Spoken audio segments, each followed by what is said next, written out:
about a couple of games where it got weird? First, let's go down to New Orleans. Ole Miss wins in a really interesting ball game that was much closer than this final score would appear. 37-20 over Tulane. This was a back and forth game for the first, I don't know, 3 quarters or so. In fact, Tulane led at the half. It was 17-10. Kai Horton, the Carthage state champion here in East Texas, leading Tulane down the field through a brilliant touchdown pass at the very end of the first half in relief of Michael Pratt, who, guys, I did not know he got hurt at the end of that South Alabama game. And I will stick up for us here. Maybe some of you in retrospect are going, oh, you didn't do your research. Nobody in the national media was talking about it either. Nothing, no preview that I read had Michael Pratt in doubt for this game. So it was this morning when ESPN reported it that everybody was like, oh crap, we might have to adjust our predictions here. I had just replied to a bold predictions thread from our podcast Twitter that Tulane was going to win this game. And literally like 5 minutes later, this news came out. And I was like, well, okay. Still, it was close. 17-10 at the half, right? But then the wheels fall off. They get outscored 27-3, if my math is correct, in the second half.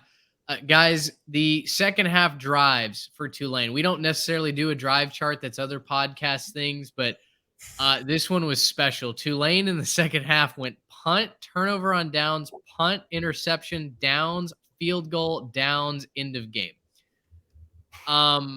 That is not how you hold on to a lead at home against a Power 5 opponent. And Ole Miss capitalized. Jackson Dart rallied. He stepped up in the second half. Listen, last year I think we were all out on Jackson Dart.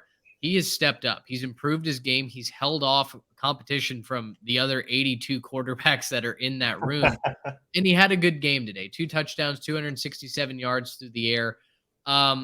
I don't think this is a negative on Tulane. In fact, I think this is stock up for Ole Miss. Yeah, they got out-athleted at the end of the day, but they went into Tulane's house and played a really, really good game. That's all that really happened. They came in there. They finally have a real passing attack, I think, that was something that they were missing last year. And then obviously they leaned on Quinshon Judkins. And, if you're going to lean on a running back, it might as well be Quinshon Judkins. But they might have a passing attack this year. They might be doing something right over there. And, for Tulane, when you're missing your starting quarterback, especially someone like that, it's going to be an issue. So I don't necessarily fault them for their second half drive chart. It was spectacularly bad. It was really, really bad in the second half for Tulane. But you have to think if it's Pratt out there as opposed to Horton, who, valiant effort in relief. But, if it's Pratt out there, you have to think they keep this one a lot closer. Do we need to start talking to our loved ones about SEC West champion Ole Miss? No. I mean, that might be dramatic. Sir. Who's looked better than Ole Miss through 2 weeks, though? Who's looked better than Ole Miss in the SEC West? That is not. I would like to refrain from commenting.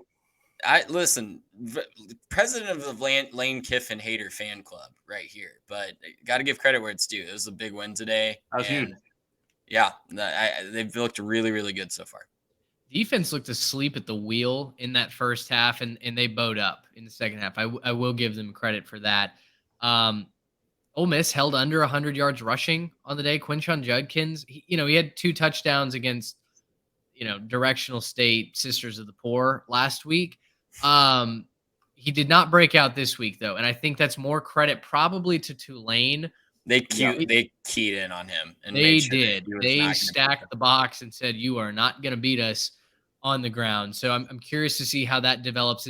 Once again, teams have tape. Teams have the ability to make adjustments. Shocker, in game. I don't think Quinshon Judkins is going to be reeling off 300-yard games. At least we hope not in the near future. But Ole Miss, their offense is absolutely very real. And the fact that Jackson Dart not only can operate that offense, but also keep the other quarterbacks off the field, I think is a big point in favor of the Rebels. Gracious him. How about